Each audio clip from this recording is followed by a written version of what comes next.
ভালো আছেন। তো আজ চলে আসছি আমি হওয়াসামশিতে একটি রাজার বাড়িতে। তো রাজার বাড়িটা দেখতে এত সুন্দর, এটা বলার মতো না। এই যে তো এখান দিয়ে আরো জায়গা আছে, আমরা পাহাড়ে যাবো একটু। তো এখনো সাহেব আমার বন্ধু বললো যে এখন এই পাহাড়ে যাব।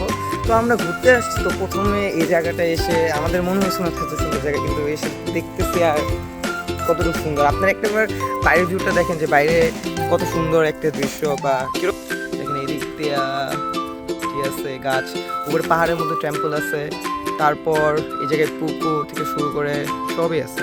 তো এখন আমরা হেঁটে যাচ্ছি সামনের দিকে আমরা হেঁটে যাচ্ছি এবং সামনে দেখছি যে কি কি আছে না আছে।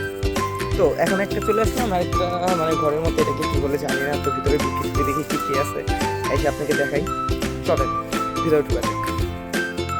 ফার্স্টের ভিউটা এরকম। এই যে আমার ফ্রেন্ড, হাই দিয়ে দাও সাইফ, হাই। যে ও প্রথমে কথা বললো, তো ও ভিডিও অনেক ভালোই করতে পারে এবং এই বাসাগুলো দেখেন। সো আশা করি আপনাদের ভালো লাগবে।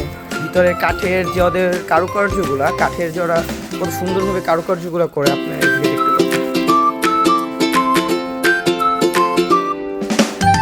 তো সাইড কি বলবেন সাইড? আগে ঘুরি, পুরোটা জায়গায় এক্সপ্লোর করি। এক্সপ্লোর করার পর আমাদের ফিডব্যাকটা আছে যে না আসলে যাবে কিনা, বাট আসলে ভালো হবে কিনা জিনিসটা জানাবো। তাছাড়া গার্লফ্রেন্ড বয়ফ্রেন্ড নিয়ে ঘুরতে আসছে। समझ रहे हो आप समझ रहे हो ना।